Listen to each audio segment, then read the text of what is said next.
Mas eu não tenho esse pensamento puro numa situação de rua. Tipo, é um filho de Deus que está com a arma na mão. Arma na mão, corpo no chão, entendeu? Atirarei, não vou hesitar. Hoje, as pessoas têm vivido e sofrido muito. Você vê muitas pessoas frustradas com igrejas, frustradas dentro da religião, porque colocam toda a expectativa no pastor, colocam toda a expectativa na liderança, esquece que são homens que estão sujeitos a errar. Elas entram ali na posição de julgamento, mudam de igreja, afastam-se do evangelho e quem paga a conta é Deus. Não existe algo específico que faça você ir para o inferno. Sabe o que eu acho que talvez faça você ir para o inferno? A hora que jogar todo o seu ingrediente dentro da assadeira, colocar no forno e sair um bolo ruim. Porque se sair um bolo que é amor, porque não tem como a gente ser perfeito.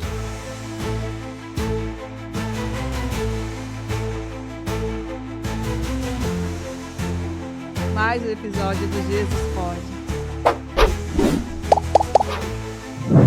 Chegamos a mais um episódio do Jesus Pode, pra lá de especial. Hoje nós estamos com um convidado que ele é campeão de tiro, de jiu-jitsu, é tanto título, ele é empreendedor.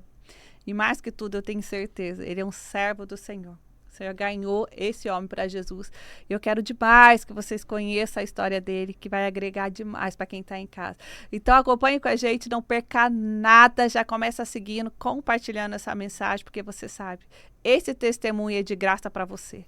Mas custou tão caro para o nosso convidado gerar esse testemunho e chegar até aqui. É como a salvação. É de graça para você, mas custou tão caro o que Jesus passou na cruz. Então você pode propagar essa mensagem compartilhando e seguindo o nosso canal. Então me ajuda a receber com uma honra tremenda aqui. Pedrinho, seja bem-vindo ao Jesus Pode. Obrigado. É uma honra estar aqui. A Ariel me falou sobre o podcast, fiquei super animado. Espero que a gente bata um papo bem legal aí, que o pessoal curta. Obrigado pelo convite. Obrigado pelo seu sim, viu? Pelo seu coração no reino. Imagina. Aí. Eu sei que a sua vida é corrida, é super corrida. E tirar um tempinho para contar o que Deus tem feito, eu tenho certeza que vai agregar muito na vida de quem está do outro lado. Amém. E esse é o propósito nosso, realmente impactar quem está ali com essas histórias, com tudo que Deus tem feito. Conta um pouquinho para nós, quem é o Pedrinho? Poxa, um servo de Deus, pai de 2 filhos, casado, gosto muito de esportes, de jiu-jitsu, gosto muito de tiro, sou apaixonado por armas. Escolhi minha profissão criança. E eu acho que é isso. Acho que esse é o Pedrinho. E o que eu faço para viver é trabalhar com aula, com instrução de tiro, mas minha profissão principal é ser policial civil no estado de São Paulo, que eu já estou há 20 anos. Nossa, 20 anos. 20 anos. Meu Deus. E você também empreende, né? Eu comecei a dar aula, né, de tiro, foi uma saída que eu tive no 2015, minha esposa grávida do 2º filho, a gente, com a criança, já tinha uma filha pequena, né, a Pietra foi minha primeira filha, que nasceu em 2012, a gente numa situação apertada de dinheiro, eu falei, eu preciso inventar alguma coisa, né. Eu tinha, na época, uma empresa de segurança, que ia bem também, não posso reclamar, sabe? Tipo, mesmo antes da minha conversão, eu sempre fui... Temente a Deus. E Deus sempre me abençoou muito com as minhas coisas, com as minhas amizades, sabe? As minhas decisões sempre com a graça dele, sempre foram muito assertivas.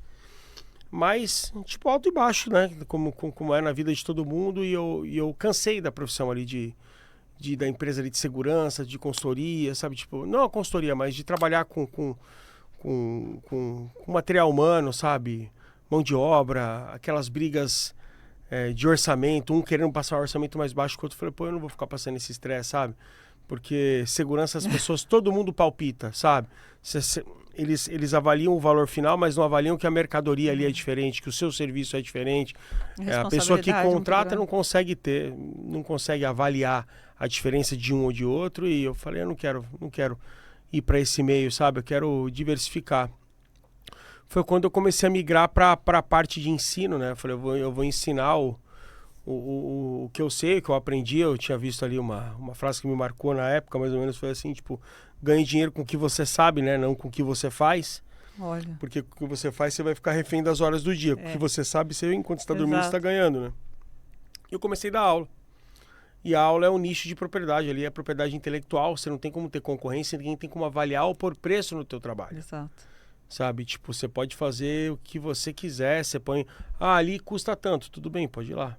Exato. Qual o valor de tal? Então, quando eu decidi ir para essa área, assim, sabe? Tipo, de propriedade de fato intelectual por causa disso.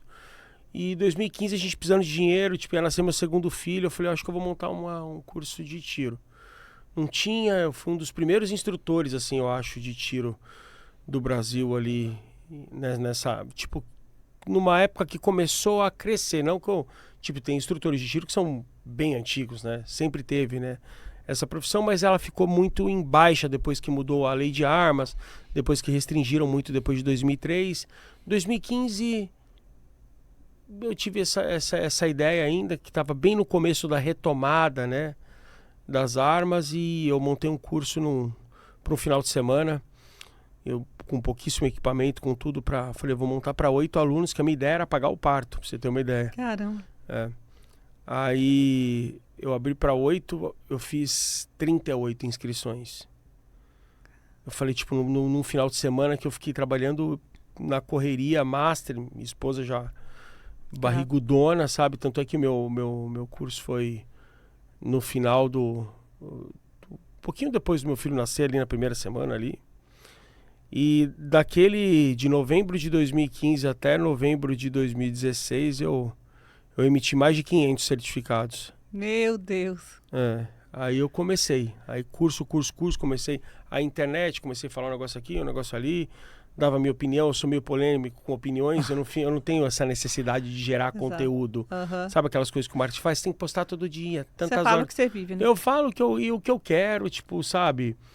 Eu não penso muito para falar, assim, eu falo muito com o coração, sabe? E eu acho que as pessoas acabam percebendo isso, e eu fui dentro desse nicho ficando conhecido, que foi o que me levou hoje a ter um centro de treinamento. E hoje qual que é o maior desafio hoje? Por exemplo, uma pessoa comum, ela pode ir fazer um curso? Ela pode fazer um curso, ela pode tirar o certificado de registro, ela pode ser uma atiradora, ela pode ser tanto caçadora, ela pode ser colecionadora, ela pode ser uma atiradora esportiva, né? Olha. Que é a sigla que o pessoal fala. Ela não precisa ser da polícia. Não precisa, o pessoal não fala o CAC, ele é CAC. Sim. É CAC, né? O C de colecionador, atirador e caçador. Olha. Entendeu? É uma sigla, né? Então você pode ser uma dessas 3 atividades, ou você também pode comprar uma arma para defesa pessoal para ter na sua casa, só registrada na Polícia Federal, apesar de que hoje tudo a Polícia Federal que cuida, mas você pode ali ter ali só com o intuito de defesa pessoal, proteção ali da tua família. E qual que é a sua opinião, Pedrinho, na questão de, por exemplo, um pai de família hoje ter uma arma em casa e ter um porte de arma? Porque a gente vê uma polêmica muito grande e acaba que as pessoas ficam totalmente desprovidas de uma informação, o medo acaba tomando conta, e a gente vê tantas tragédias acontecendo todos os dias. Qual que é a sua visão hoje, além de dono de um clube de tiro, é um policial que já está há bastante tempo no mercado?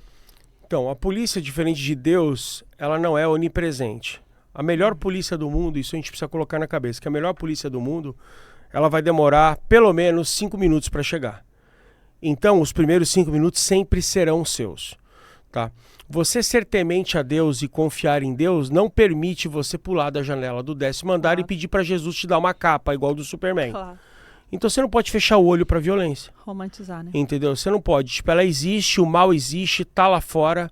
E se você é o responsável pela sua família, por algum incapaz, seja ele uma criança ou um idoso, é uma obrigação sua, é um ato de responsabilidade de você ter meios para se defender. Você precisa ter como garantir a sobrevivência de todos os primeiros 5 minutos. Quando eu digo que eu sou a favor de todo mundo ter uma arma em casa, eu não digo para a pessoa sair no quintal e brincar de bang-bang, mas para você fechar uma porta com todo mundo que importa lá dentro, e você ter uma célula segura e esperar a ajuda externa chegar. É que as armas, infelizmente, elas foram politizadas.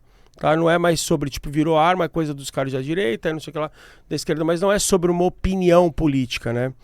A arma de fogo ela é um instrumento necessário porque você não pode fechar o olho e negar a existência do mal.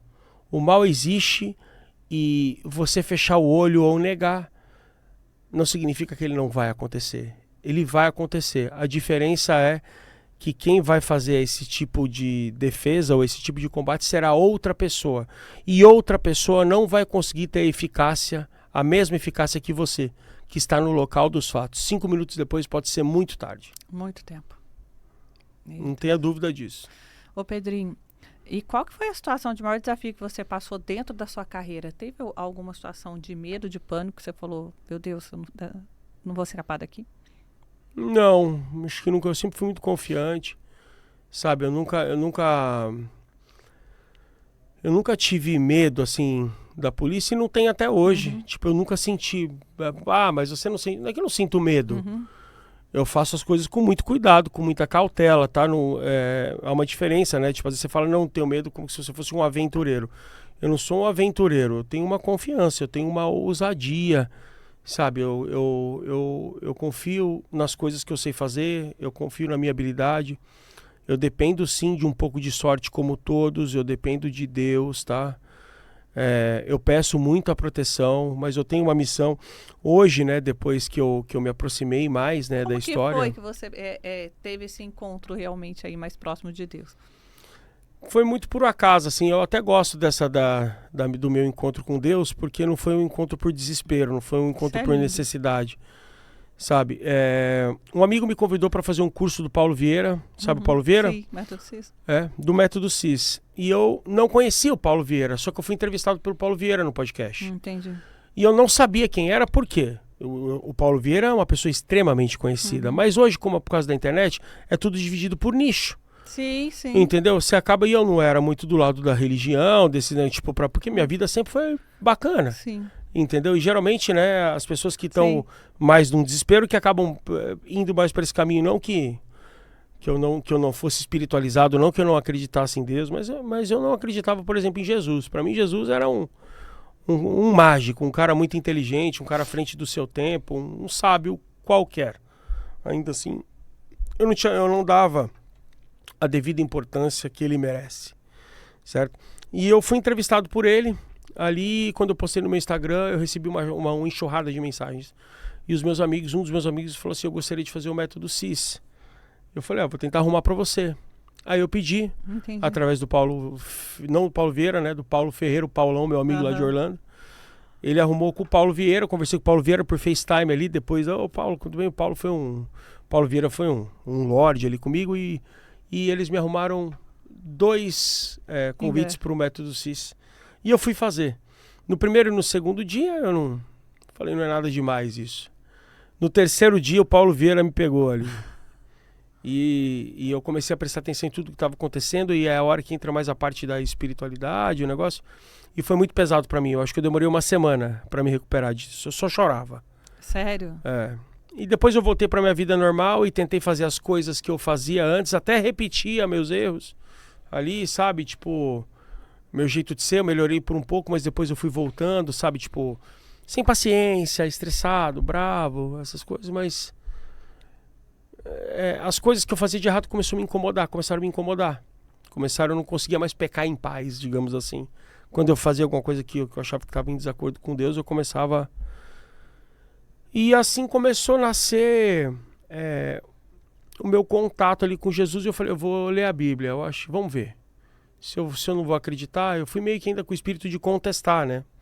Se eu não vou acreditar mesmo, eu preciso saber no que eu não estou acreditando. E à medida que eu comecei a pesquisar sobre a Bíblia e não sei o quê, eu comecei a ser alimentado por amigos através de artigos científicos, quando junta Jesus, Deus, a ciência. E numa dessas eu conheci também a história do Rodrigo Silva, que eu também não conhecia. E eu comecei a estudar um pouco sobre as coisas dele, sobre o museu e não sei o quê. E eu comecei a ver que a ciência comprovava o livro, né?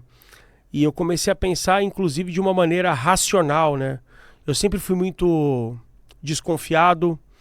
Eu sempre tive uma visão de polícia para as coisas, assim, sabe? Em vez de eu dar a confiança para alguém, né? É o contrário, eu desconfio dela primeiro, sempre foi assim, e depois ela que vai me mostrando que ela não é o que eu acho que ela é. Um instinto também. É a sobrevivência, né? A gente vive num mundo mal, né? E eu falei, eu vou começar a estudar. Aí eu falei assim, poxa, quem não acredita nisso aqui, na verdade, é burro. Porque é uma questão de raciocínio lógico. Sabe, tipo, vamos pensar, né? Eu falei assim, se eu pegar meus 10 amigos mais inteligentes, a gente não consegue combinar uma mentira que dure por tanto tempo, né? Como que esse livro pode ser mentira se a gente tem 35 autores, 66 livros, na Católica 69, se não me engano. Cada qual aí ao seu tempo, vários deles contando a mesma história, cada um com uma ótica, não há contradição, a ciência luta, tá? A política, né, trabalha com a ciência às vezes para lutar e para tentar tirar Deus da família, que é mais fácil você dominar uma pessoa se ela não tiver Deus, se ela não tiver família. Eles não conseguem, e cada vez que eles tentam criar uma nova narrativa, mais forte fica o livro. Tipo, eu comecei a entender de fato o que estava acontecendo e comecei, tipo, eu li a Bíblia e chorava, li e chorava, li e chorava. Sabe, tipo, é um livro que me emociona muito, Sim. né? E eu comecei a entender que tudo que está ali é uma verdade e que, na verdade, o Deus que eu idealizava era eu mesmo. Eu era o meu Deus, né? Eu criei um Deus para mim que eu acho que Deus não é assim. Tipo, não é o achar. Eu sei que tem muita coisa que é de interpretação, entendeu? Eu contesto alguns tipos de interpretação, mas eu não contesto a Bíblia. A religiosidade. Entendeu? Tem interpretação que eu não concordo, sim, tem sim. coisas que falam, mas a Bíblia, tipo, eu acho que dentro de um contexto você entendeu errado. Eu não confio, tipo, cegamente num pastor. Eu não tenho isso, eu tenho um pastor como um amigo, mas eu não tenho ninguém que interfere na minha relação como Deus, que nem, tipo, eu tive a honra aí de conhecer, de me aproximar do André Fernandes, que é um pastor super conhecido, sabe? E eu gosto muito de ir no culto do André, assim, porque o André, ele tem, para mim, o dom da palavra. Eu consigo me hipnotizar, ele consegue me levar para o caminho de Jesus, mas a conversa só é entre mim e Jesus. Não tem o André, entendeu? O André é um cara, tipo, legal, como um pastor. Eu conheci outros pastores muito bons que têm o dom da palavra, sabe? Tem, tipo, todo um preparo que é muito bacana. E eu não tenho um líder religioso entre mim e Deus, sabe? Então foi isso que foi... Eu nem lembro qual foi a pergunta primeiro, inicial, que a gente vai conversando. Eu acho que sim, eu também nem lembro a pergunta, né? Porque o assunto foi tão... fluiu tão bem, né? Como que você se aproximou realmente de Deus, né? Que você viu essa necessidade, acho que foi isso que a gente estava comentando e falando. Mas isso que você está falando é muito interessante, porque hoje as pessoas têm vivido e sofrido muito. Você vê muitas pessoas frustradas com igrejas, frustradas dentro da religião, porque colocam toda a expectativa no pastor, né? Coloca toda a expectativa na liderança, esquece que são homens que estão sujeitos a errar, que vão falhar. E aí, de repente, quando se depara com o erro dessa pessoa, a primeira coisa que toma é o julgamento. Então, elas tomam a posição de Cristo, porque elas entram ali na posição de julgamento, mudam de igreja, afastam-se do evangelho, e quem paga a conta é Deus, porque eu não quero mais saber de igreja, não quero mais saber de Deus, não quero mais saber do evangelho, porque eu fui em tal lugar, tal pastor me fez isso, eu fui em tal lugar, tal líder fez isso, e tal lugar o fulano abusou do membro, e assim vai se repetindo de igreja em igreja, que eu falo que é uma estratégia que o diabo usa, né, para afastar as pessoas da igreja, porque ele age aqui, na mente das pessoas, onde ele vai colocando, fazendo com que você queira um culpado para tudo, porque a verdade é essa, você quer um culpado para não servir mais a Deus, então vai colocando as desculpas na expectativa, vai colocando. E esse fato de não ter um intermediador, né, onde você entende que é você e Deus, porque não existe intermediador homem, né? É você direto com Deus. Jesus veio para isso. É a única pessoa que nos liga ao Pai. Quando você tem esse conhecimento, você não vai se frustrar. Porque no momento que esse homem ele não atingir a sua expectativa, você vai saber que ele não tem nada a ver com Deus. E às vezes, tipo assim, o julgamento, né? Eu tenho o meu lado ruim, né? Eu não sou uma pessoa 100% amor e nem pretendo ser. Eu sou um pecador... Entendeu? E ser pecador é natural, e o que é natural é de Deus. Então, depende o que é, qual é o resultado final de cada um, né? Eu entendo que, tipo, se você fizer tal coisa, você vai pro inferno, se você fizer isso, você vai pro... Tipo, não. Não existe algo específico que faça você ir para o inferno. Sabe o que eu acho que talvez faça você ir pro inferno? A hora que jogar todo o seu ingrediente dentro da assadeira, colocar no forno e sair um bolo ruim. Você entendeu? Porque se sair um bolo que é amor, entendeu? Porque não tem como a gente ser perfeito. Eu acho que o julgamento faz parte da natureza humana. Eu julgo também, eu não deixo... primeiro que a minha profissão me obriga a julgar. Eu preciso ver, interpretar para proteger pessoas que talvez não consigam ter a visão que eu tenho. Se eu tiver que julgar uma pessoa para protegê-la, por exemplo, como a gente pega um falso pastor que está tirando todo o dinheiro que ela tem. Mas aí você está julgando o ato terreno, né? O ato terreno. E não de Deus. E o julgamento das pessoas, elas não vão só na condenação. A condenação que elas aplicam sobre o ato do homem é se afastar de Deus. É se afastar de Deus. Então, isso é um erro, é um erro dela, sim, mas... mais uma coisa que, por exemplo, né... eu falo, né, contradizendo um pouco sobre o que eu acabei de dizer. Eu postei uma foto esses dias que eu estava com o André e com o Dave, que são pastores conhecidos. E teve um abençoado no meu Instagram ali que falou: eu não acredito que você está com esses caras, que esses caras eles estão atrás do dinheiro, eles estão atrás de não sei o quê. E eu falei, por que é isso, por que é aquilo? Eu falei, você é cristão, você é temente a Deus? Ele, sim, eu sou. Eu peguei e falei assim, por que você está preocupado? Exato. Entendeu? Eu vou na igreja, se ele estiver fazendo o mau uso do recurso que ele ganha, que eu não sei, entendeu? Eu não acredito. Você acredita? Que eu acho que não.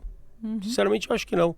Nem quero acreditar, eu não vejo isso como assunto meu. Eu iria interferir isso em alguma coisa se eu de fato percebesse e que fosse gerar algo realmente criminoso que pudesse estar prejudicando uma pessoa, mas obviamente que não é o caso. Eu peguei e falei assim, se você acredita tanto em Deus, por que você está preocupado com isso, sendo que ele vai encontrar Deus daqui a pouco? E aí? Eles vão encontrar, nunca mais me respondeu. Ele está fazendo, você acredita nisso? Putz, que dó, hein? Coitado deles, hein? Porque se você acredita de fato em Deus, você sabe que Deus vai encontrar com eles, né? Deus, se você se diz cristão, você tem que conhecer a palavra, né? Que não tem nada coberto que não vai ser descoberto. Acabou. Por que você está preocupado com isso? Loucura. Sabe, o que você tem que se meter com isso?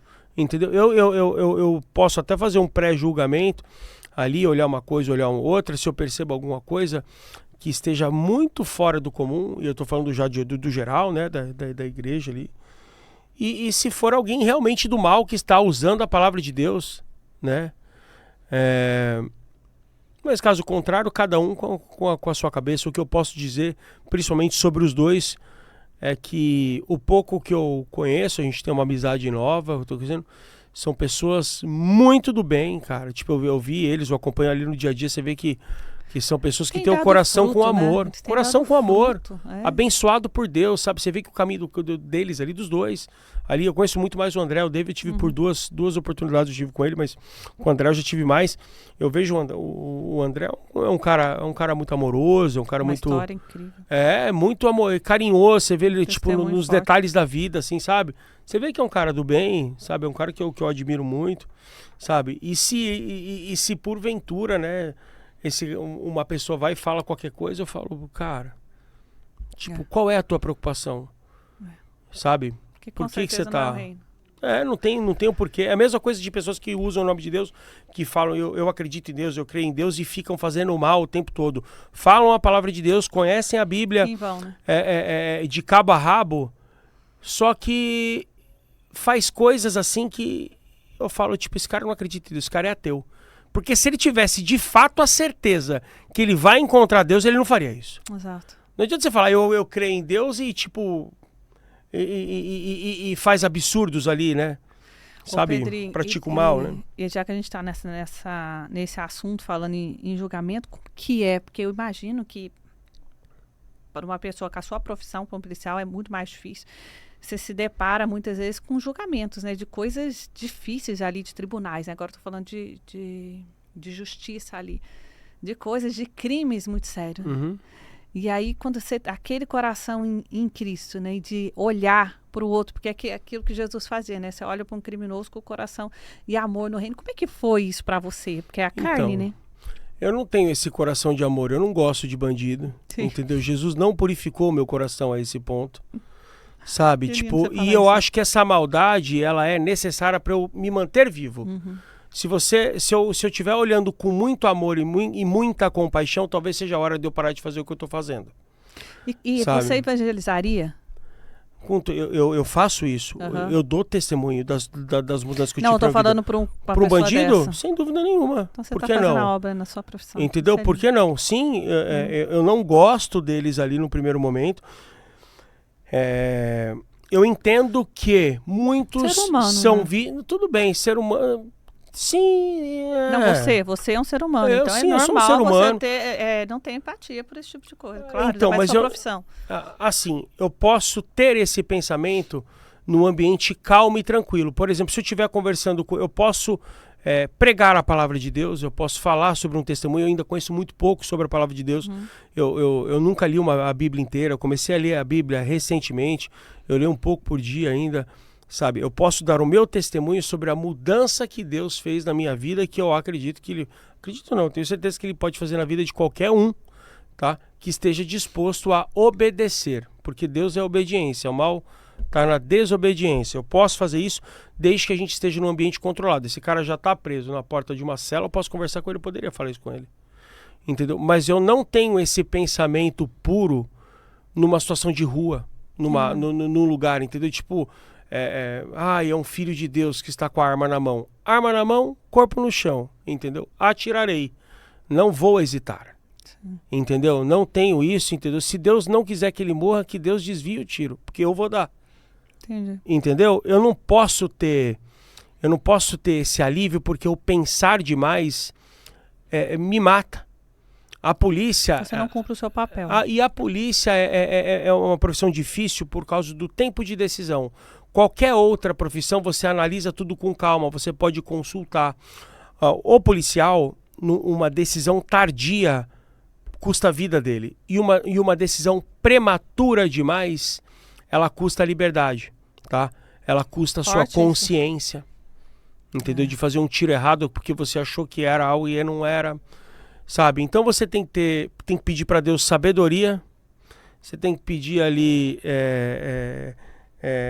que Ele abençoe um pouco, porque a gente depende muito dessa bênção, porque tem situações que você fala, tipo, foi Deus que me tirou disso, foi Deus que me tirou não só da morte, mas foi Deus que me tirou de não apertar o gatilho, porque no segundo seguinte eu percebi que não era uma arma e era um amigo brincando com outro com a frente de um rádio, por exemplo. Sério? Não é só sobre a vida, eu nunca passei por isso, tá? Mas eu sei de pessoas que já passaram por isso, de falar, cara, eu quase dei um tiro no motoqueiro hoje, ele brincando com o cara, e ele na janela, e ele tipo deu um susto no amigo, quis dar um susto no amigo, e eu ia dar nele, de repente o cara tirou o capacete, os dois começaram a rir, o cara relaxou em cima da moto. Você tem que ser muito preciso, né? Você entendeu? Tipo, é uma brincadeira, tipo, mas olha que situação difícil, como é que eu explico como policial? Como é que fica a minha consciência se eu faço um tiro desse errado? Sabe? O efeito colateral de uma guerra, não tem como, um policial nunca vai querer acertar um inocente. Claro. Mas eu começo a tomar um cargueiro de tiro. Eu vi um relato de um policial de Atibaia esses dias. E ele estava contando numa troca de tiro, ele trombou um carro cheio de bandido e os caras começaram a atirar na viatura dele. E ele descarregou a arma no carro dos caras. Ele não sabia que a vítima estava dentro do carro. Entendeu? E o tiro acabou pegando de raspão na vítima, graças a Deus. Mas poderia não ter pego e poderia ter matado a vítima, não poderia? Esse policial teve culpa? Não. Não, é um efeito colateral. Você tá dele. se defendendo, você tá tomando um monte de tiro. Você vai dar, tipo... Mas tudo bem. Ele não teve culpa, coitado, sabe? Tipo... Mas ele tem uma consciência. Mas e a cabeça deles? Fala, meu Deus, por que que o tiro foi... Tipo, o porquê? O porquê? Sabe? Então, para esse tipo de coisa, a gente depende de Deus, porque são coisas que não tá sob o nosso controle. Eu não consigo controlar esse tipo de efeito colateral. E eu não quero ter que conviver com isso. Por isso que eu peço a bênção de Deus todos os dias para as coisas que eu não posso fazer. Direção, entendeu? sabedoria, né? As que eu posso, as que eu consigo, as que dependem 100% de mim, eu peço que Ele me dê sabedoria. Me dê sabedoria para tomar a decisão correta e tire de perto de mim as coisas ruins que eu não posso controlar. Incrível. Porque o que não tem solução, solucionado está. Ô Pedrinho, você acha que esses tipos de acidente, né? Não sei se essa é a palavra acidente, né? De acontecer e de repente o nível de consciência que a pessoa vai adquirindo de perturbação, de remorso, de eu podia ter evitado, e aí a vítima estava ali, eu não sabia. Você acha que isso dificulta a pessoa de se aproximar mais de Deus? Acho que não. Eu acho que isso aí até incentiva de Deus. Mas o julgamento do humano atrapalha muito a vida do policial. Eu tenho comigo que o maior inimigo do povo pobre é o mau jornalista. É o maior inimigo do povo pobre. Sabe por quê? O mau jornalista... Hoje a gente vive uma mídia de ataque, não uma mídia informativa. E o que acontece? Eu tenho um monte de arma. Eu tenho muita munição. Eu sei atirar. Eu ando em carro blindado. A minha família está protegida, né? Principalmente por Deus, sim, mas por mim. Claro. Eu tenho... Hoje eu vivo uma fase, né? Se a gente for falar sobre força bruta, sobre capacidade de força, eu vivo talvez a melhor fase da minha vida. Eu tenho um potencial de agressão muito grande. Eu sou mais poderoso do que 99,9 pessoas da sociedade. Eu não falo sobre do ponto de vista legal, eu falo do ponto de vista de armas. Entendeu? Me digam onde estão as armas que eu te direi quem manda. Não é assim numa sociedade civilizada, mas se a gente voltar para a era pré-histórica, se algo acontecer, vai mandar no mundo quem tem arma. Quem não tem vai ouvir. É isso. Entende? Então, assim, eu vejo que o mau jornalista, ele é o que mais prejudica. Por quê? Quando ele começa a perseguir o policial, ainda mais com notícias infundadas a troco de dinheiro para vender a notícia, para explorar a notícia ruim, ele afasta o policial, porque todo mundo hoje tem medo de ter a cara estampada na internet. Entendeu? De acabar com a vida devastada. Se ter a vida devastada por causa de um mau jornalista, você não consegue recuperar. A notícia ruim, 100 milhões de pessoas veem. A notícia de retratação, não. Não vê. Entendeu? O que acontece com a vida do teu filho quando coloca a cara do pai dele por alguma coisa que não foi erro do pai dele?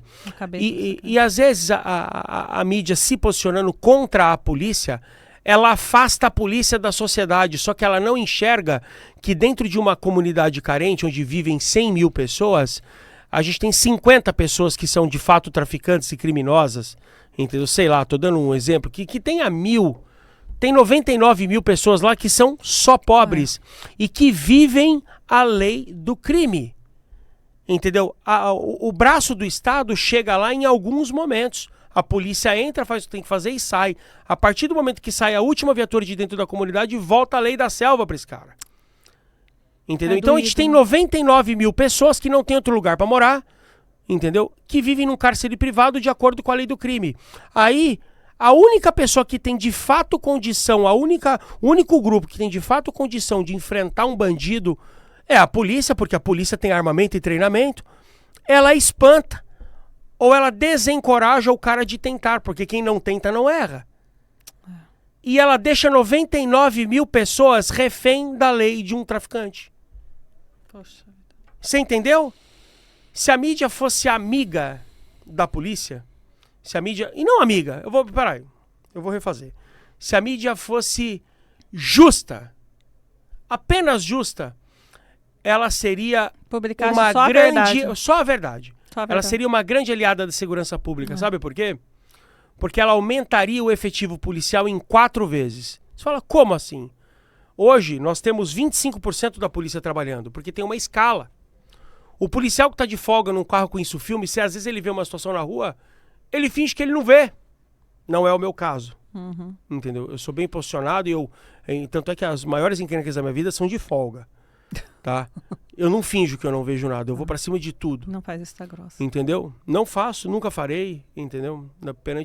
Pelos meus filhos. Mas mas eu entendo os que não fazem isso. Eu entendo porque também. Quem não tenta não erra.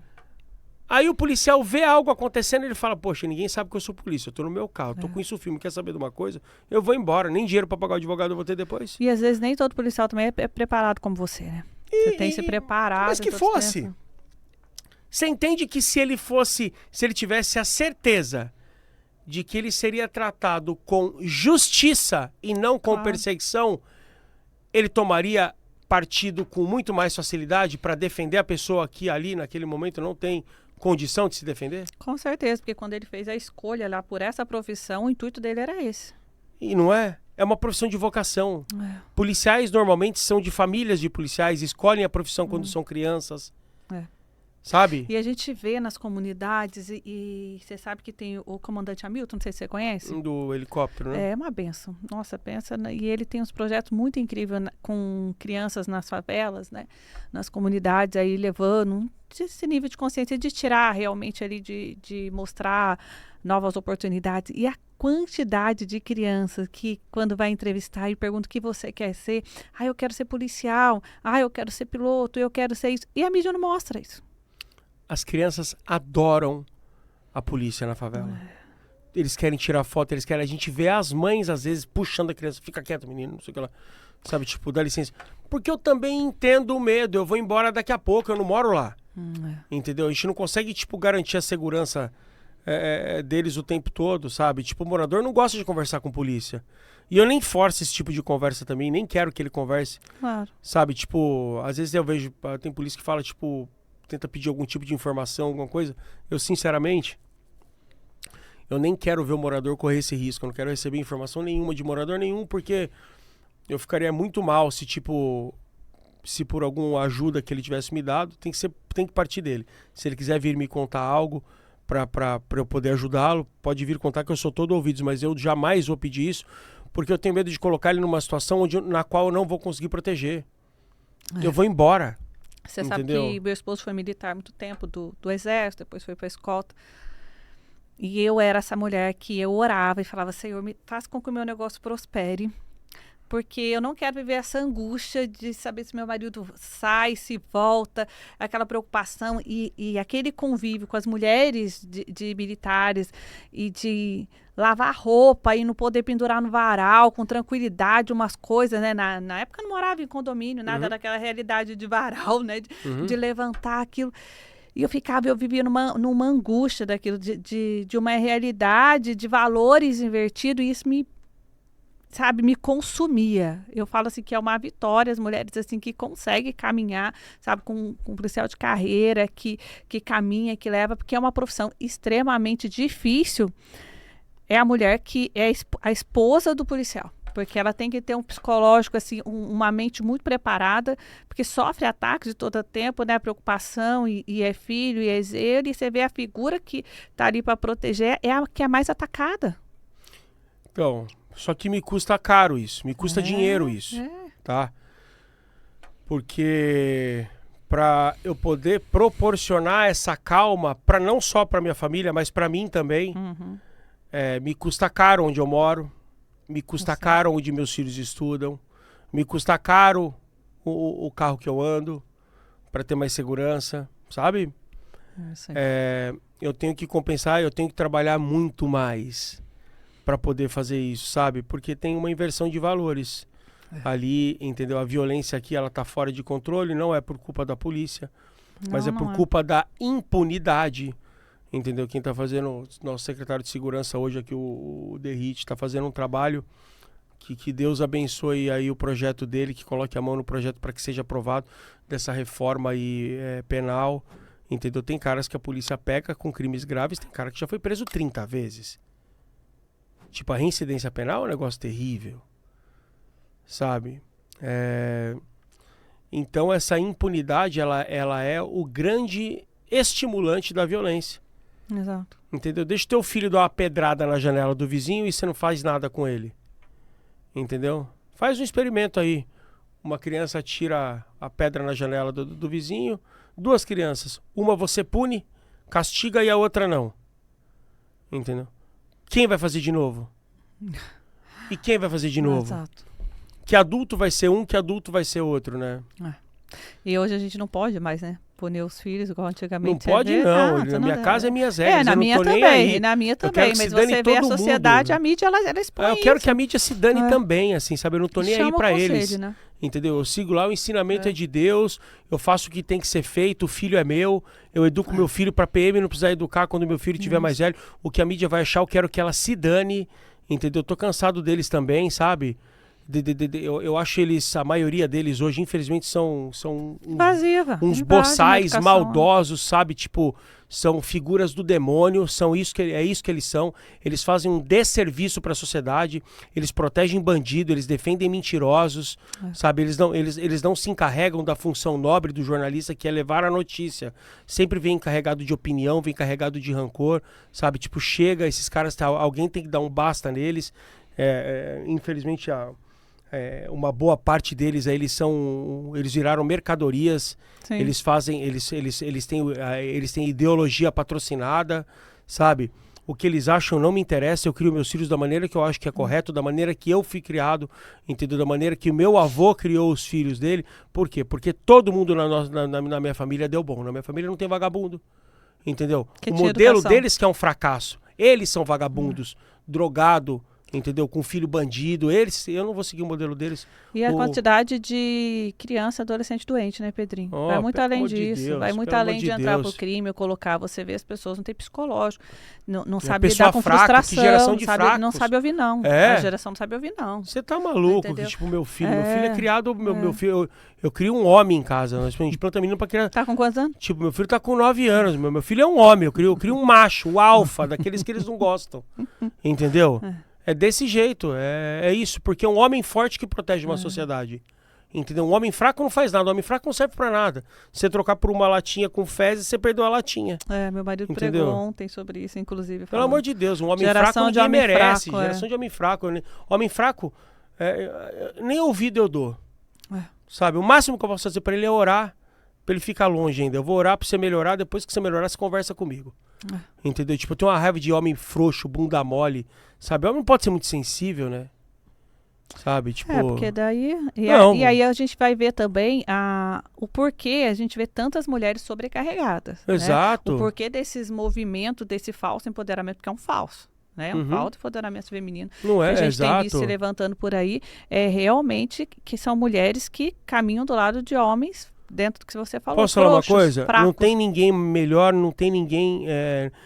homem e mulher, eles são diferentes. Eles estão tentando colocar a mulher no papel do homem porque é mais fácil lutar com a mulher, porque a mulher, para certas lutas, é muito mais fraca. É isso. O lugar da mulher não é aonde ela quiser, entendeu? É onde ela tem o dom, entendeu? Quem é mais importante numa sociedade, a mulher ou o homem? Entendeu? Você fala, tipo, eles são diferentes. Exato. Entendeu? Eu vi um senhor dando uma entrevista contra uma feminista. Aí ele falou assim, a minha mãe não era feminista, a minha mãe era feminina. Dentro da minha casa, entendeu? Ela ouvia e sim obedecia o meu pai. Mas quando o meu pai saía, ela criou eu e os meus irmãos com mão de ferro. Então, a grande função, se você olhar a esposa e o marido... num relacionamento conjugal, o homem sim faz naquele momento um papel de mais força e talvez de mais importância no relacionamento conjugal. Por quê? Porque a mulher também depende dessa segurança, ela tem que ter alguém para protegê-la. Ela foi criada também para ser protegida.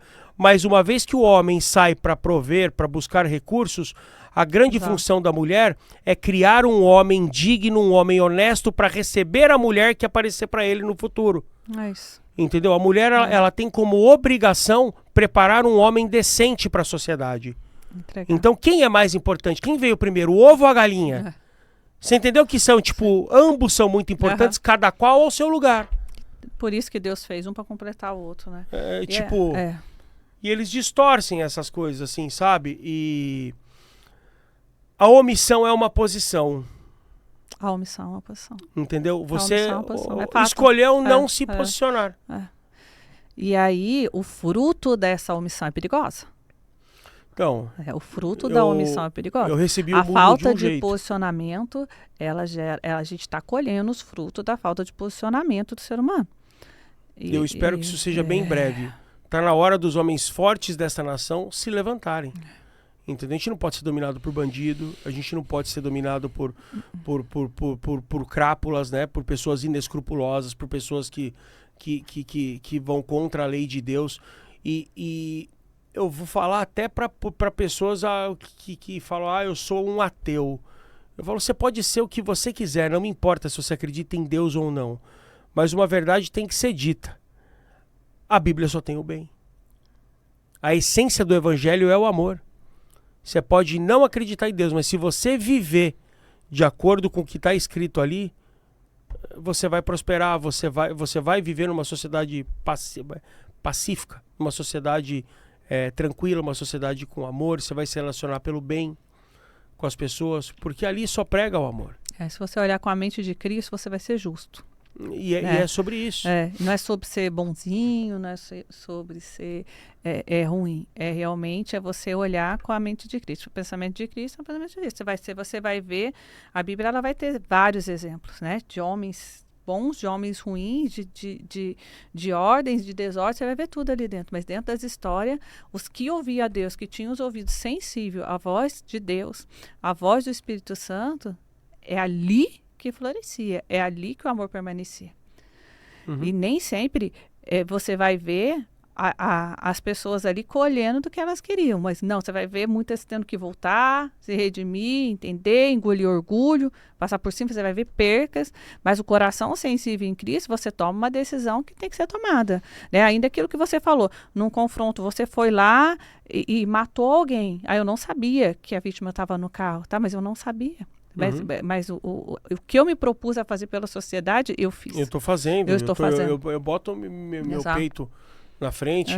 Entendeu? Se tiver, se tiver algum lugar, alguma pessoa correndo risco na rua, entendeu? Enquanto tá uma manada de gente correndo contra o perigo, eu tô indo correr a favor do perigo. Eu posso estar sozinho, posso estar acompanhado.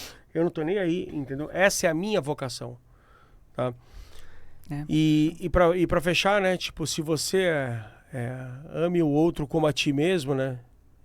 Tipo, dito por Jesus, se você só fizer isso, já basta. Já basta. É todo o resto.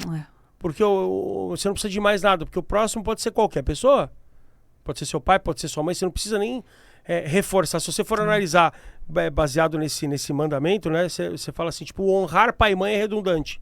Exato. Se você já faz isso para o teu próximo, automaticamente você já honra, né? É isso. E a questão da honra também. Meu esposo fala muito assim, olha, honrar pai e mãe, quando você está perto, nem ser obediente, né? Você tomar bem, isso é uma obrigação do homem. Honrar pai e mãe é quando você está longe, que é como honrar a Deus, e você poder fazer alguma coisa errada e você falar, não. É quando a pessoa olhar e falar assim, poxa, Pedrinho, filho de fulano, de cicrano, gente boa. Poxa, olha, fulano é um homem temente a Deus. É um homem que está num ambiente improvável e escolhe não pecar. Né? Que entrou num prostíbulo para fazer uma missão e não aproveitou da oportunidade para pecar, mas fez o serviço e foi embora honrando a esposa. Isso é honrar a Deus. Lógico, isso é honra. Sim, isso é honrar. Né? Isso é honrar a Deus. Sim, não há dúvida Pedrinho, disso. eu acho que teria assim, assunto assim, por uns 3 dias, porque eu acho muito bacana essa consciência, as pessoas poderem olhar e entender e que de fato as coisas de Deus, elas caminham com ordem e decência, né? E que independente da profissão, a gente precisa entender que ela é só um veículo ali, onde ela vai fazer com que o homem represente ali na ponta realmente os frutos de que algo que Deus tem trazido e buscado. Eu queria que você deixasse uma mensagem, a gente caminhando para o final, para essa sociedade dentro aí do que a gente tem visto de tantos valores invertidos, muitos doentes, muitos com falta de informação. Mas desses desafios de realmente esse homem temente a Deus, que você tem se tornado cada dia mais, essa escolha que você fez, né, de levar ali o evangelho, de se aproximar, de caminhar mais com Jesus, vivendo desafios diários que você vive, né, dentro da intensidade, que é na prática. Uma coisa é eu ver o que a mídia mostra, uma coisa é eu ver e saber o que está acontecendo, outra coisa é eu viver dentro daquela realidade e ainda assim voltar meu coração para as coisas de Deus. Deixa uma mensagem. Bom, a minha essência é amor, eu não tenho dúvida disso, sabe? Eu sempre fui muito cuidadoso com todo mundo. E o que eu gostaria de falar aí para os cristãos, para todos eles, é que ser bom não é ser bobo, tá? Se você ler principalmente no Antigo Testamento, a mão de Deus sempre foi muito pesada e a guerra ela é necessária, tá? Às vezes a violência ela deve ser uma última alternativa, mas ela ainda assim é uma alternativa, tá? Você não pode fechar os olhos, às vezes é necessário. Entendeu? Por quê? Porque se a gente crê no bem, no amor de Cristo, no amor de Deus, no amor do Espírito Santo, a gente também tem que saber que tem o mal. E o mal tem que ser punido com o rigor necessário. Tá? Então não é porque você é temente a Deus que você vai ser um omisso e vai terceirizar coisas que estão ao seu alcance de fazer. Tá? A violência é um dom divino. Homens devem ter o dom da violência. Tá? O que é ser bom de verdade? É você ter o dom da violência e não usá-la de maneira errada, de maneira covarde. Tá? Ter o dom da violência é você poder defender o próximo e se defender. Um homem que não tem o dom da violência, ele não pode dizer que ele é bom. Ele pode dizer que ele é inofensivo. E a gente não precisa de pessoas inofensivas. Nós precisamos de pessoas que têm capacidade de ser violento, porque a violência é um mal necessário nesse mundo injusto que vivemos. Não confundindo com covardia. Não confunda com covardia e não confunda ser bom com ser bobo. Só muda uma letra, né? Se precisar usar a violência, se você julgar necessária a violência, pois que use, entendeu? É uma última opção, mas ainda assim é uma opção. Ela tem que estar dentro de você. Top. Benção. Pedrinho, eu queria deixar um presente para você. Amém. Esse é o meu devocional do empreendedor, onde são 40 mensagens de reflexões, né? Sua casa, sua empresa é o seu maior ministério, você sabe disso, é onde você convive mais. Esse é um presente da nossa marca para você. Tá usando para sua esposa, que Deus possa estar abençoando você. Amém. Agradecendo por esse tempo, pelo seu sim. Pelo seu sim pelo evangelho, pelo seu sim pela defesa da sociedade, pelo seu sim pela sua profissão. Obrigada, viu? Que Contem Deus continue te dando força aí. Pode contar comigo. Eu nasci para cuidar dos outros. Eu gosto de ter esse... tá fechado, eu vou ver depois. Depois você vê uma linha completa masculina, bem bacana para colocar, você vai gostar. Depois vou mandar para sua esposa também, para deixar com a Pâmela para entregar. Tá Ariel bom. te entrega, vai ser Muito obrigado. Muito Deus obrigado. abençoe, viu? Enfim, contem comigo. O que eu puder fazer para servir, eu farei. Onde eu estiver, eu vou proteger todo mundo que está perto. Amém. Sabe? O mal vai prosperar uma vez que eu cair. Enquanto eu estiver em pé e eu tiver condição de luta, eu prometo para todos que eu lutarei. Amém. E você que está aí com a gente, aproveita para compartilhar essa mensagem, para seguir o nosso canal. E não deixe de acreditar na polícia, não deixe de acreditar nas profissões que Deus colocou para te proteger. Né? A gente vê sim, toda profissão, em todo lugar, a gente vai ver coisas erradas, a gente vai ver dentro do pastoreio, a gente vai ver dentro das igrejas, em todo lugar. Mas não deixe de acreditar no que Deus colocou para te defender, não deixe de lutar pelo que é correto, pelo que é justo, e eu tenho certeza que Deus pode usar você, daí aonde você está. Deus abençoe. Jesus fez na vida do Pedrinho, Ele fez na minha vida, Ele pode fazer na sua em casa. Até o próximo programa.